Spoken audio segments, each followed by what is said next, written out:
After the funeral of her Aunt Carolyn, Julianne Bennett arrived back in Baton Rouge with a carry-on, a shoulder bag full of batteries and memory cards, and a quiet sense of obligation. The house stood just as she remembered it from childhood summers: weathered shutters, a porch that creaked like old knees, magnolia leaves scattered across the lawn. But something in the air felt off, stale, as if the house itself was holding its breath. She hadn't expected a parade, but what she found was colder than silence. Her cousins greeted her with lukewarm embraces and vague condolences. No one mentioned the will. No one brought up the house. The envelope Caroline had mailed her 3 months before, with a handwritten note and a scanned copy of the bequest, now hung heavy in Julianne's pocket like evidence no one wanted to acknowledge. The original, she was told, had probably been misplaced during Caroline's last hospitalization. Someone shrugged. Someone else changed the subject. Inside, the house looked strangely impersonal. Family photos had been taken down. Caroline's oxygen machine and medical journals were gone.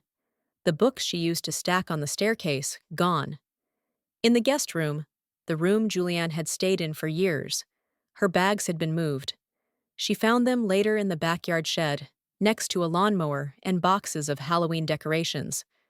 No one had a key to the filing cabinet. The lawyer hadn't returned her calls. Her aunt's safe had been emptied, its combination scratched off the back in pencil.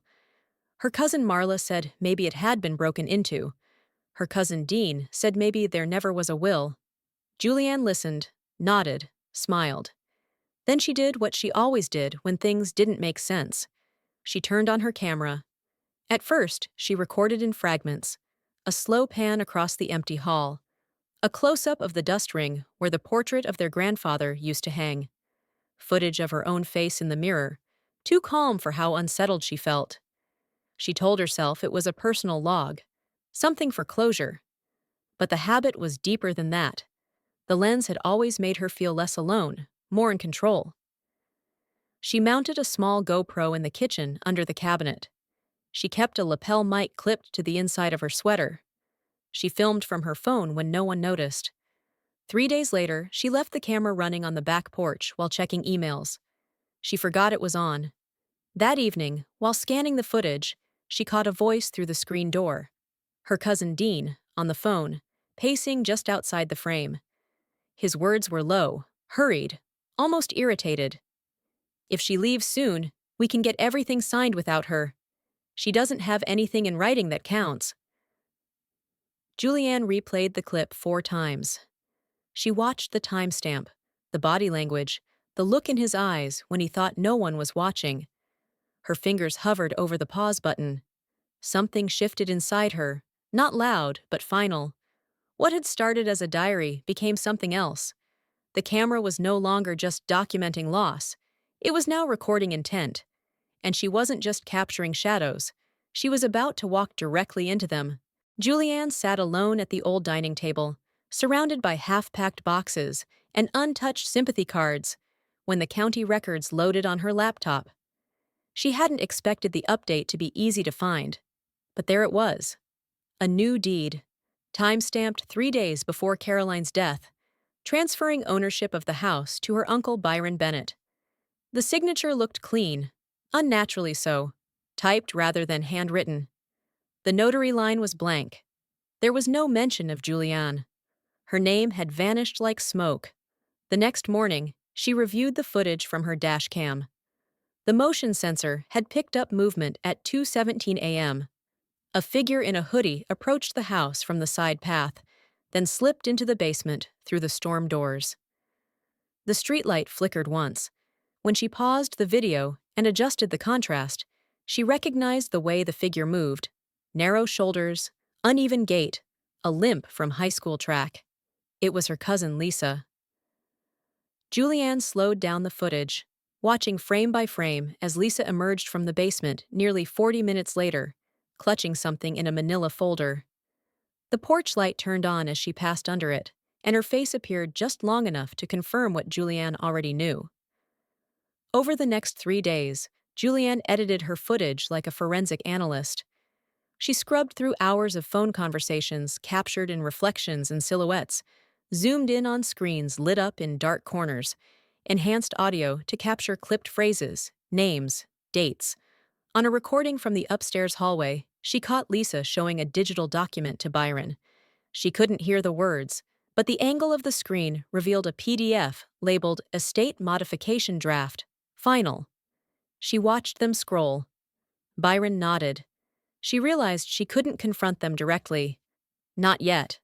She began hiding equipment like it was second nature. A micro recorder slipped behind the guest room mirror. A keychain cam clipped to a lamp in the den. One of Caroline's old hardcover novels was hollowed out. Julianne placed a lens inside the spine and returned it to the shelf in the parlor. Her movements became deliberate. Her presence, quieter. No one asked what she was doing with the house. They assumed she was grieving, distant. Her camera saw what her eyes couldn't.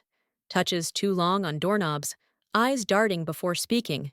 An envelope passed beneath a napkin at breakfast. At night, Julianne watched the day unfold again on her screen. Every scene repeated without music. Every smile stained with calculation. The camera, once a shield, became a scalpel. It stripped away small talk, dug into silence, and showed her the anatomy of betrayal. She no longer trusted voices. She only believed in footage. Julianne knew the microphones would catch more than words. The body always spoke first. The twitch of a hand. The delay before a smile. The breath held just a second too long. She began setting up her interviews under the pretense of building a tribute to Caroline, a digital memorial to preserve the family's voice. No one questioned her. In a house still dressed in mourning, a camera seemed more polite than confrontation. She converted the sunroom into a makeshift studio, draping a black sheet over the windows to soften the light. She placed 2 chairs at angles just off-center and turned the camera toward them. A single mic stood between speaker and silence. She invited each family member in one by one, her tone steady, her questions warm, her posture relaxed. She offered them tea and the comfort of nostalgia. The moment the camera light turned red, everyone behaved as if they were being remembered. They spoke about Caroline's baking, her temper, her laughter. They told stories about childhood summers and Christmas traditions. But Julianne asked different questions, ones that curved at the end, questions that looked like sentiment but carried teeth. When did you last speak to her? Did she mention the house? Do you remember what she said? Some stammered. Some glossed over details with too much confidence. One of the cousins cried too quickly, too cleanly. But it was her Uncle Ray who drew Julianne's focus. He answered her questions with practiced ease, like a man rehearsing for a role. Twice, in 2 different recordings, he described the day Caroline fell in the kitchen. The first time, he said it was morning, that he found her while bringing her fresh eggs. The second, he said it was evening, that she had called him in a panic. The contradiction wasn't subtle, it was surgical. Julianne clipped both answers into a side-by-side edit, watched them play back on loop. His voice was identical. Only the facts shifted. Later that week, while reviewing the audio from a lavalier mic left charging in the hallway, Julianne caught a fragment of conversation through a barely opened door. The voices were hushed, meant for no one else. If she keeps digging, we'll have to do something. The sentence was followed by silence. No names, no context. Just that one line, framed in static. She replayed it 3 times, listening to the inflection, to the tension behind the words. It wasn't said in anger. It was said in preparation. In the final edits of her interviews, she added no filters, no transitions.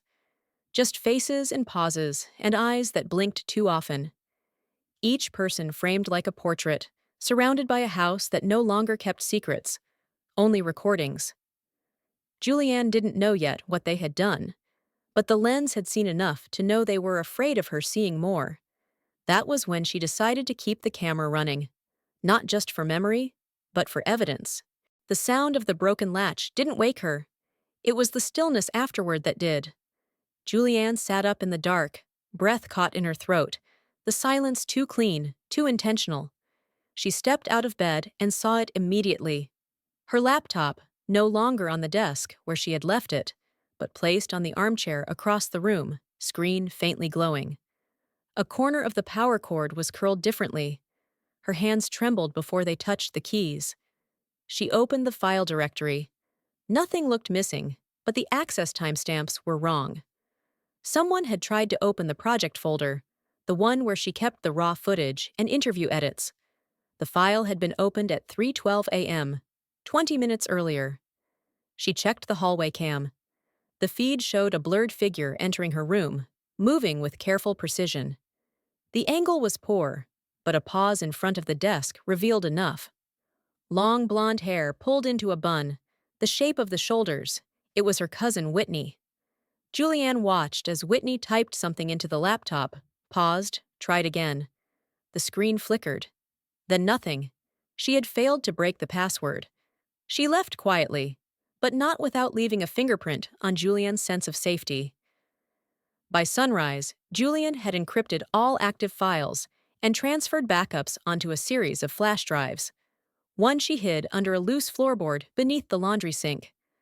Another went into the lining of her suitcase. The last she sealed in a waterproof pouch and drove into town to deposit inside a safe deposit box at the local bank. When the clerk handed her the key, something final shifted inside her. This wasn't just an investigation anymore, it was a defense. She walked through the town square with her hood pulled low, her hands in her pockets, feeling the edge of something tightening around her.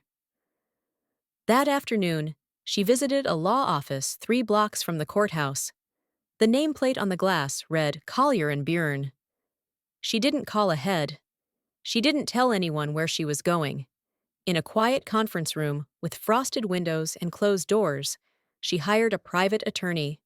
She handed over only what was necessary: the deed, the date of transfer, and a digital copy of the footage where Dean spoke about getting things signed without her. Julianne gave no names, no context beyond what was on record. The attorney nodded slowly, asked no questions she wasn't ready to answer, and gave her a number to call in emergencies. Back at the house, everything looked unchanged. The same soup simmered on the stove. Her uncle was watching a baseball game with the volume too low. Whitney offered her a smile over the edge of a wine glass, as if nothing had happened. Julianne smiled back, lips tight. Her notebook now stayed with her at all times. The lock on her room had been replaced. She installed a secondary camera above the closet rod and a new audio bug inside a hollowed-out candle on her nightstand. At dinner, laughter echoed across the table. Someone toasted to family. Someone else asked about old recipes. Julianne stirred her food and nodded along, all while the camera tucked inside the centerpiece recorded the flick of glances exchanged between Lisa and Byron, the tap of a foot under the table, the whisper barely caught under the noise of forks and glass. In the garage later that night, a conversation took place over the hum of a small fan. She didn't hear every word, but she caught enough. "She's not letting this go. She's smarter than we thought." Julianne rewound that clip 3 times before storing it in a separate folder marked Contingency. The house had become a stage. Every room now wore a wire. Every silence carried weight. And Julianne, once the documentarian, was becoming the archivist of danger. The living room had been rearranged with deliberate care. Julianne moved the armchairs to the back wall, placed folding chairs in 2 rows, and set the coffee table with pitchers of lemonade, a tray of deviled eggs, and an untouched platter of cookies she had bought that morning but hadn't baked herself. The curtains were drawn. The lights were dimmed. A projector stood at the far end of the room, aimed at a freshly hung white sheet that billowed faintly when someone passed too close. A Bluetooth speaker hummed with soft piano music, something indistinct and inoffensive. The family trickled in slowly, drawn by curiosity and the promise of togetherness. They spoke in low voices, laughed carefully, and moved through the house with the weightless air of people who believed the storm had passed. Julianne welcomed them with calm nods and offered no explanations. She simply said the film was ready. They sat, plates balanced on laps, cups cradled in hands. Whitney whispered something to Lisa. Byron adjusted the collar of his shirt. Ray scrolled through his phone until Julianne dimmed the lights completely. The room fell into quiet. The first frame was Caroline's porch in twilight. It lingered, warm and familiar. The next was her handwriting on a birthday card, then a photo of her as a child. The family smiled softly. For a moment, it resembled what they all pretended to be. Then the footage shifted. Without warning, the screen showed Dean pacing the back porch, whispering into his phone about documents and signatures. The audio was clear, the timestamp visible. A still frame followed, highlighting the phrase, "We'll sign everything after she leaves." There was a pause in the room, a soft gasp. Then another clip. Whitney attempting to log into Julianne's laptop, her face tight with frustration, her mouth forming a silent curse. Then Ray, answering the same question in 2 different interviews, his answers contradicting word for word. The film unfolded like a slow avalanche. Footage of Lisa entering the basement at 2 a.m., audio of Byron discussing Caroline's mental state and the need to act quickly, voices behind doors murmuring about forged wills, quick transfers, secrecy. Julianne had edited it cleanly, each segment punctuated with dates, context, and enough space for the audience to hear themselves breathe. The room changed, forks dropped, someone knocked over a cup.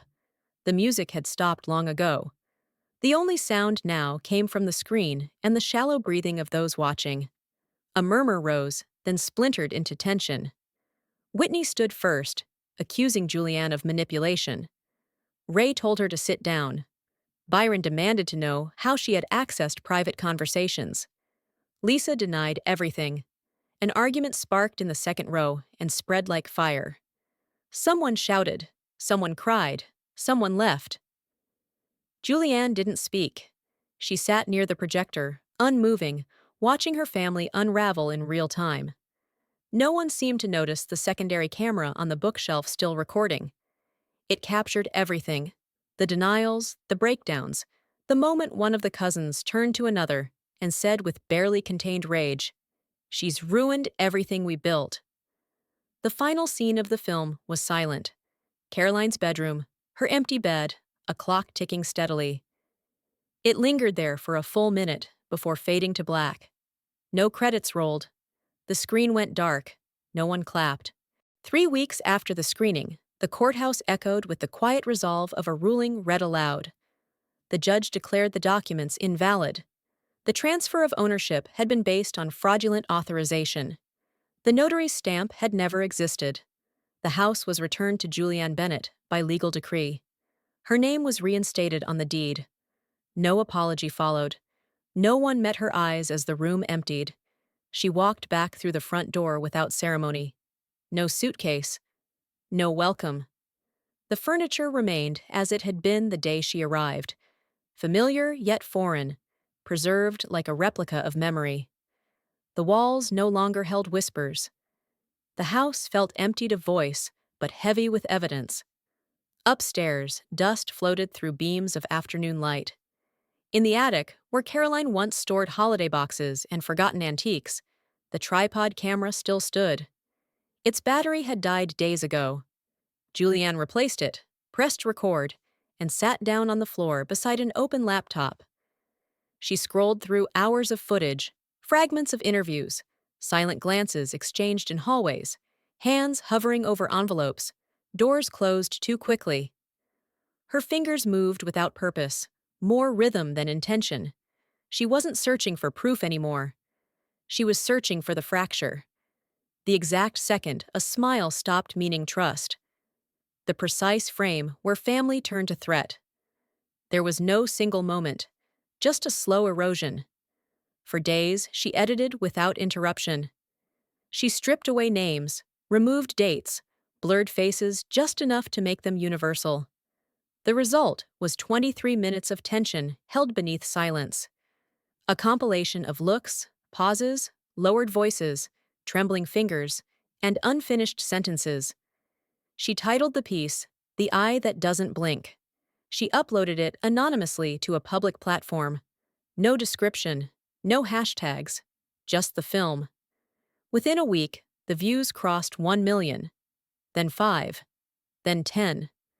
Comments filled the page, stories of inheritance, betrayal, questions about ethics and surveillance, debates about truth and privacy. Messages poured in, asking for context, for interviews, for confirmation. Julianne responded to none of them. Her account remained silent. Her name was never attached. The attic camera captured one final scene. Julianne stood at the top of the stairs, facing the empty hallway, a suitcase by her side. Her hand hovered near the doorknob. She looked back once, not at the house, but at the lens. Then she closed the door. From the inside,